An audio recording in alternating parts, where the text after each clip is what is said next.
வணக்கம். மாலை முரசு செய்திகளை விரிவாக பார்ப்பதற்கு முன் தலைப்புச் செய்திகள். தேர்தலை முன்னிட்டு அரசு வழங்கும் 2000 ரூபாய் நிதியுதவி நிறுத்தம். சென்னை உயர்நீதிமன்றத்தில் தமிழக அரசின் வழக்கறிஞர் மனு தாக்கல்.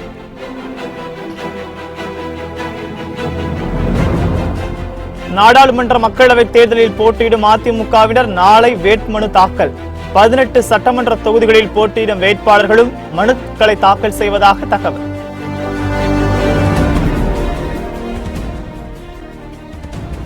மதுரை தொகுதியில் தேர்தல் தேதியை மாற்றக் கோரிய வழக்கில் உயர்நீதிமன்றத்தில் நாளை தீர்ப்பு. வாக்குப்பதிவு நாளை மாற்ற முடியாது என தேர்தல் ஆணையம் திட்டவட்டம்.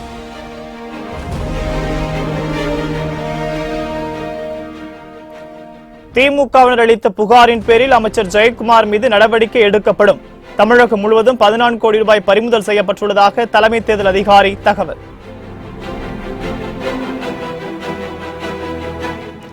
பாஜக வேட்பாளர் பட்டியல் நாளை வெளியிடப்படும் என தமிழிசை அறிவிப்பு. பட்டியலை முன்கூட்டி ராஜா வெளியிட்டது தவறு என்றும் பேட்டி. மக்களவைத் தேர்தலை முன்னிட்டு 2000 ரூபாய் சிறப்பு நிதியுதவி வழங்குவது நிறுத்தி வைக்கப்பட்டுள்ளதாக சென்னை உயர்நீதிமன்றத்தில் தமிழக அரசு தெரிவித்துள்ளது. ஏழை விவசாயிகள், தொழிலாளர்களுக்கு 2000 ரூபாய் சிறப்பு நிதியுதவி வழங்கும் திட்டத்திற்கு தடை விதிக்க கோரி விழுப்புரத்தைச் சேர்ந்த கருணாநிதி என்பவர் சென்னை உயர்நீதிமன்றத்தில் வழக்கு தொடுத்தார். இந்த வழக்கை விசாரித்த நீதிபதிகள் மணிக்குமார், சுப்பிரமணியன் பிரசாத் அடங்கிய அமர்வு பயனாளிகளை கண்டறிய சரியான நடைமுறை பின்பற்றப்பட்டுள்ளதாக கூறி மனுவை தள்ளுபடி செய்தது. அரசாணையை திருத்தி அதிகாரிகள் வெளியிட்டுள்ளதாக கூறி அவர்களுக்கு எதிராக நடவடிக்கை எடுக்க கோரி கருணாநிதி மற்றொரு மனு தாக்கல் செய்தார். இந்த மனு நீதிபதிகள் மணிக்குமார், சுப்பிரமணியன் பிரசாத் அமர்வு முன்பு விசாரணைக்கு வந்தபோது மக்களவைத் தேர்தலை முன்னிட்டு 2000 ரூபாய் சிறப்பு நிதியுதவி வழங்குவதும் அதற்கான கணக்கெடுப்பு பணியும் நிறுத்தி வைக்கப்பட்டிருப்பதாக அரசு சார்பில் தெரிவிக்கப்பட்டது. இதையடுத்து நீதிபதிகள் வழக்கின் விசாரணையை தேர்தலுக்கு பிந்தைய நாளுக்கு தள்ளி வைத்தனர். அதிமுக வேட்பாளர்கள் நாளை வேட்புமனு தாக்கல் செய்ய உள்ளதாக தகவல் வெளியாகியுள்ளது. தமிழகத்தில் 20 மக்களவை தொகுதிக்கும் 18 சட்டமன்ற தொகுதி இடைத்தேர்தலுக்கும் அதிமுக வேட்பாளர்களை அறிவித்துள்ளது. தமிழகத்தில் வேட்புமனு தாக்கல் 3வது நாளாக இன்றும் நடைபெற்று வருகிறது. சனி, ஞாயிற்றுக்கிழமைகளில் வேட்புமனு தாக்கல் கிடையாது என்பதால் மார்ச் 22, 25, 26 ஆகிய 3 நாட்களே வேட்புமனு தாக்கல் செய்வதற்கு உள்ளன. இந்த நிலையில் அதிமுக வேட்பாளர்கள் அனைவரும் நாளை பகல் 11:30 மணியிலிருந்து நண்பகல் 12 மணிக்குள் வேட்புமனுக்களை தாக்கல் செய்ய உள்ளதாக கூறப்படுகிறது. மதுரையில் தேர்தல் தேதியை மாற்ற முடியாது என சென்னை உயர்நீதிமன்றத்தில் தேர்தல் ஆணையம் திட்டவட்டமாக தெரிவித்துள்ளது. மதுரையில் சித்திரை திருவிழா மற்றும் பெரிய வியாழன் காரணமாக மக்களவைத் தேர்தல் தேதியை மாற்றக் கோரி பார்த்த சாரதி என்பவர் தொடர்ந்த வழக்கு சென்னை உயர்நீதிமன்றத்திற்கு மாற்றப்பட்டது. இந்த வழக்கில் தேர்தல் ஆணையம் தரப்பில் இன்று பதில் மனு தாக்கல் செய்யப்பட்டது. மனுவில் மதுரையில் மக்களவைத் தேர்தலை தள்ளி வைக்க முடியாது என்று திட்டவட்டமாக மறுத்துள்ள தேர்தல் ஆணையம், மதுரை மக்களின் வசதிக்காக இரவு 8 மணி வரை வாக்குப்பதிவு நடைபெறும் என்று பதிலளித்துள்ளது. மேலும் பெரிய வியாழன் என்பதால் வாக்குச்சாவடி மையங்களை மாற்றக் கோரிய மனு மீது பதிலளிக்கையில் வாக்குச்சாவடிகளை மாற்ற முடியாது என்றும் பிரார்த்தனைக்கு வருவோருக்கு தேவையான வசதிகள் செய்து கொடுக்கப்படும் என்றும் தெரிவிக்கப்பட்டுள்ளது. இந்த வழக்கின் தீர்ப்பு நாளை வழங்கப்படுகிறது.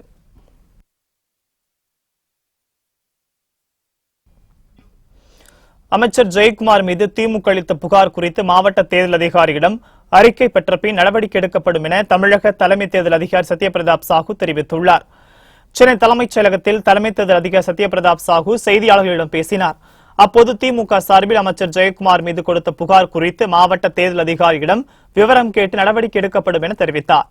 ராகுல் காந்தி கல்லூரி நிகழ்வில் பங்கேற்ற போது தேர்தல் விதிகளை மீறி பேசியுள்ளாரா என்பதற்காக அதற்கான வீடியோவை கேட்டிருப்பதாக தெரிவித்தார். கல்லூரி நிகழ்ச்சியில் ராகுல் பங்கேற்றது விதிமீறல் இல்லை என்றும் சத்யபிரதாப் சாஹூ தெரிவித்தார்.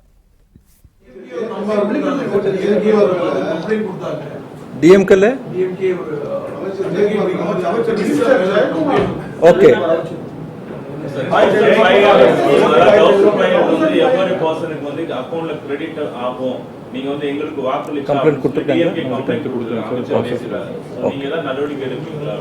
நேத்து கொடுத்திருக்காங்க. அது நம்ம டிஓ மூலமா ரிப்போர்ட் வாங்கிட்டு ஆக்ஷன் எடுப்போம். உரிய ஆவணங்கள் இல்லாமல் 14 கோடி ரூபாய் பறிமுதல் செய்யப்பட்டதாக தலைமை தேர்தல் அதிகாரி அறிவித்துள்ளார். நாடாளுமன்ற தேர்தல் மற்றும் சட்டமன்ற இடைத்தேர்தல் பணிகள் தீவிரமடைந்து வருகிறது. இந்த நிலையில் சென்னை தலைமைச் செயலகத்தில் தமிழக தலைமை தேர்தல் அதிகாரி சத்யபிரதாப் சாஹூ செய்தியாளர்களை சந்தித்து பேசினார். அப்போது பேசிய அவர், தேர்தலையொட்டி தமிழகம் முழுவதும் தேர்தல் பறக்கும்படை அதிகாரிகள் தீவிர கண்காணிப்பில் ஈடுபட்டு வருவதாக குறிப்பிட்டார். உரிய ஆவணங்கள் இல்லாமல் 14 கோடி ரூபாய் பறிமுதல் செய்யப்பட்டதாக தெரிவித்த தேர்தல் அதிகாரி இதுவரை 30 வேட்பாளர்கள் வேட்புமனு தாக்கல் செய்துள்ளதாகவும் கூறினார். நம்ம ஸ்ட்ரிக்ட்டா இம்ப்ளிமெண்ட் பண்ணிட்டு இருக்கிறோம். இதுவரைக்கு Caesar of cash 13 crore 90 lakhs approximately 13 crore 90 lakhs.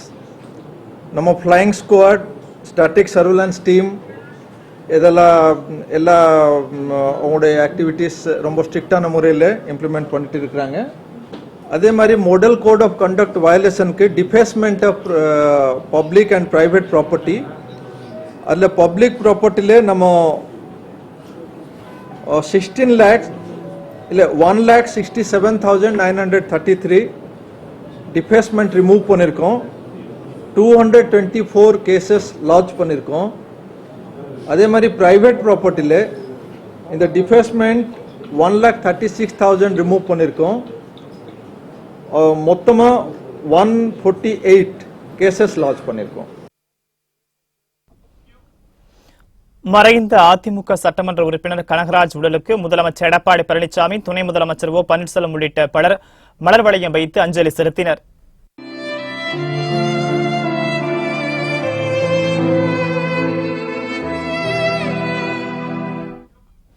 Kovai மாவட்டம் சூலூர் தொகுதி அதிமுக எம்எல்ஏ கனகராஜ் வீட்டில் செய்தித்தாள்களை படித்துக் கொண்டிருந்த போது திடீரென மாரடைப்பு ஏற்பட்டு சிறிது நேரத்திலேயே அவரது உயிர் பிரிந்தது.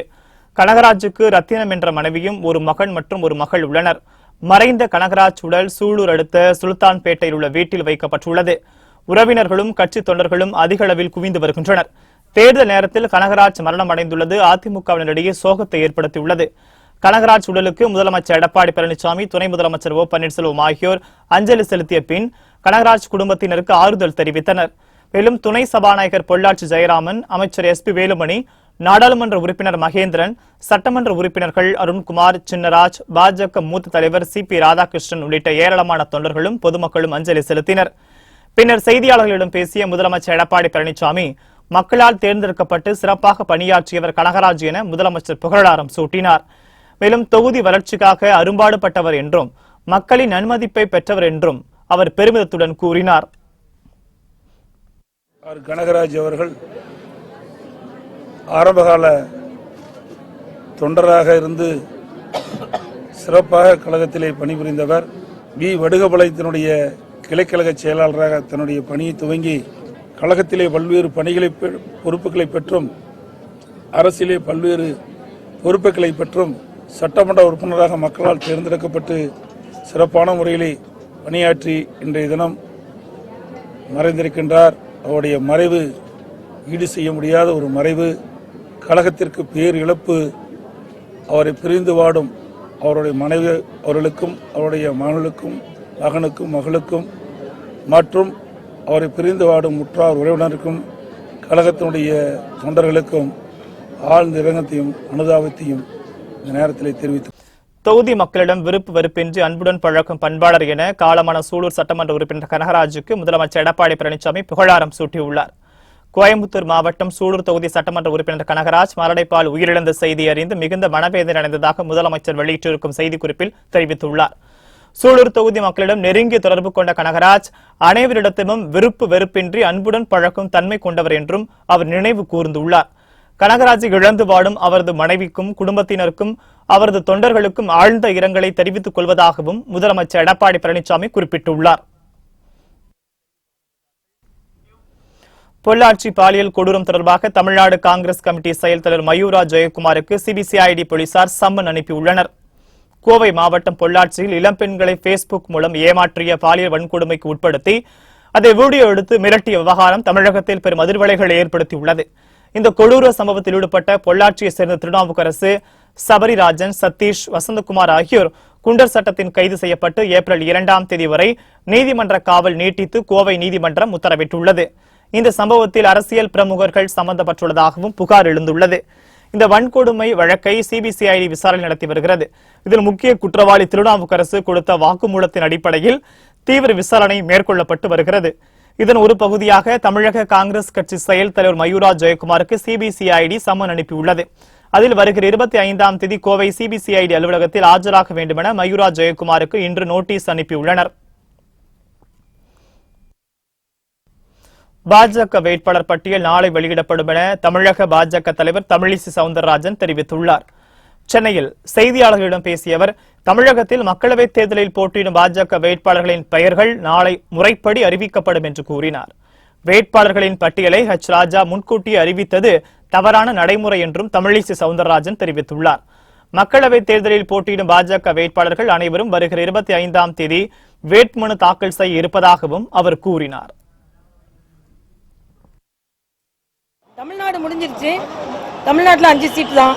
பல மாநிலங்களில் 30, 40, உத்தரப்பிரதேசம் போன்ற மாநிலங்களுக்கு நேற்று இரவு நடந்திருக்கிறது.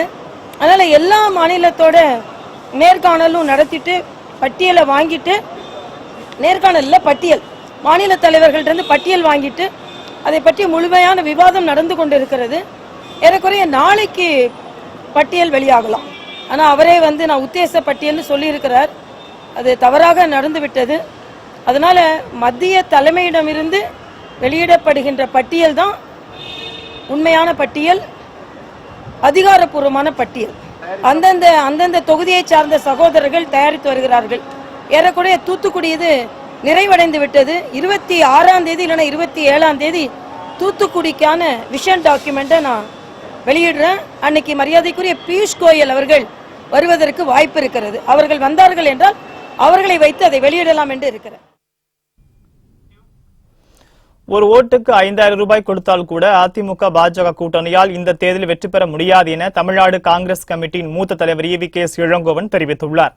சென்னையில் செய்தியாளர்களிடம் பேசிய அவர், அதிமுக தோல்வி பயத்தில் உள்ளதாக தெரிவித்தார். தேர்தலுக்கு பின் OPS, EPSம் அதிமுக விட்டு வெளியே வருவார்கள் என்றும் தெரிவித்தார்.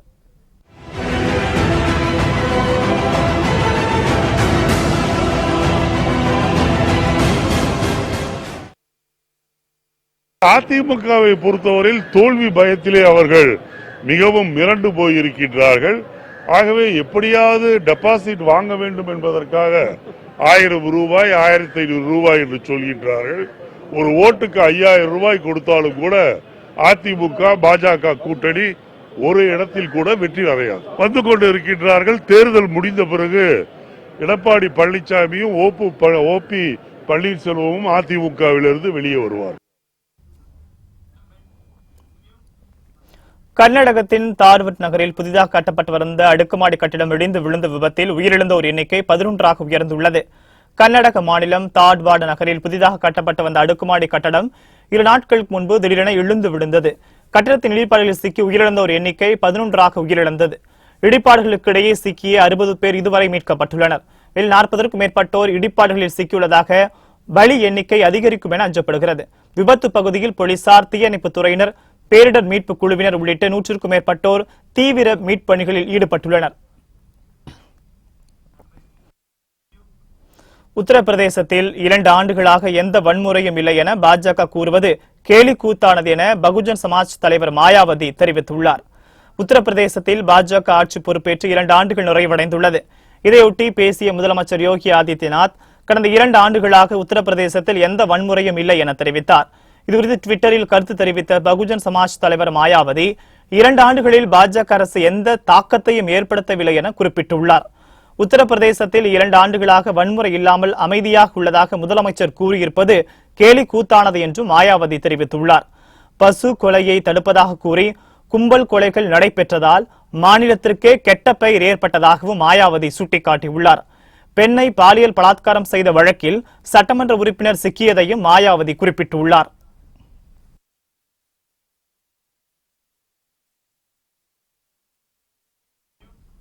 மக்களவை தேர்தல் வாக்குப்பதிவுக்கு முன்னர் 48 மணி நேரத்திற்கு எவ்வித தேர்தல் பிரச்சாரமும் அனுமதிக்கப்படாது என பேஸ்புக், ட்விட்டர், வாட்ஸ்அப் உள்ளிட்ட சமூக வலைதளங்கள் அறிவித்துள்ளன.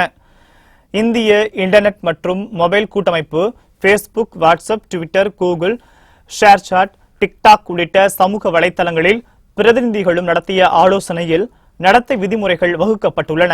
தாங்களாக முன்வந்து இந்த நடத்தை விதிமுறைகளை பின்பற்ற உள்ளதாகவும் சமூக வலைதளங்கள் தேர்தல் ஆணையத்திற்கு தெரிவித்துள்ளன.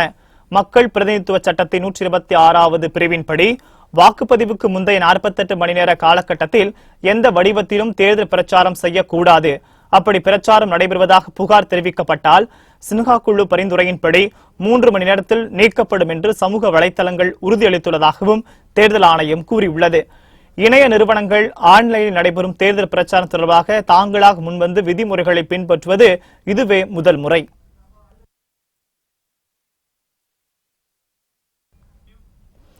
சூரத்தில் ஹோலிகா தகனம் நிகழ்வையொட்டி மக்கள் வெறுங்கால்களுடன் தீக்கனல் மிதித்து வழிபாடு நடத்தினர். ஹோலி பண்டிகையின் ஒரு பகுதியாக வட மாநிலங்களில் ஹோலிகா தகனம் நிகழ்வு கடைபிடிக்கப்படுவது வழக்கம். இந்து சமய புராணங்களின்படி பிரகலாதத்தை கொல்வதற்காக இரணியகசிபுவின் தூண்டுதலால் ஹோலிகா மேற்கொண்ட முயற்சியில் அவளே எரிந்து மாண்டு போனதை இந்த நிகழ்வு குறிக்கும்.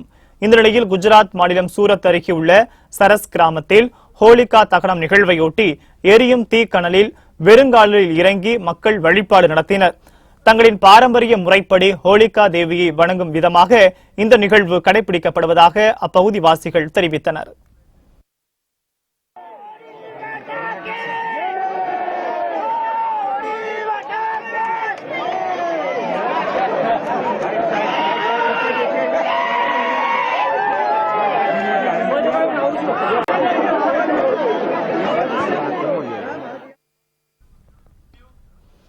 காஷ்மீரில் உள்ள எல்லையில் பாகிஸ்தான் நடத்திய அத்துமீறி நடத்திய தாக்குதலில் இந்திய வீரர் ஒருவர் உயிரிழந்தார். காஷ்மீர் பகுதியில் உள்ள எல்லை கட்டுப்பாட்டு பகுதியில் போர் நிறுத்த ஒப்பந்தத்தை மீறி பாகிஸ்தான் ராணுவம் கடந்த சில தினங்களாக தொடர்ந்து தாக்குதல் நடத்தி வருகிறது. பாகிஸ்தானின் இந்த அத்துமீறிய செயலுக்கு இந்தியா தக்க பதிலடி கொடுக்கின்ற போதிலும் பாகிஸ்தான் அவ்வப்போது எல்லையில் அத்துமீறலை தொடர்கிறது. இன்று காலை ரஜோரி மாவட்டத்தில் உள்ள எல்லை கட்டுப்பாட்டு பகுதியில் பாகிஸ்தான் ராணுவம் அத்துமீறி துப்பாக்கிச்சூடு நடத்தியது. மோட்டார்கள் ரக ஆயுதங்கள் மூலம் பாகிஸ்தான் ராணுவம் தாக்குதல் நடத்தியது. இந்த தாக்குதலில் இந்திய ராணுவ வீரர் யஷ்பால் என்பவர் பலியானார். ஜனவரி மாதத்திலிருந்து தற்போது வரை பாகிஸ்தான் 110 முறை எல்லையில் அத்துமீறி தாக்குதல் நடத்தியுள்ளது. இந்த தாக்குதல் சம்பவங்களால் எல்லை பகுதியில் பதற்றம் நீடிக்கிறது.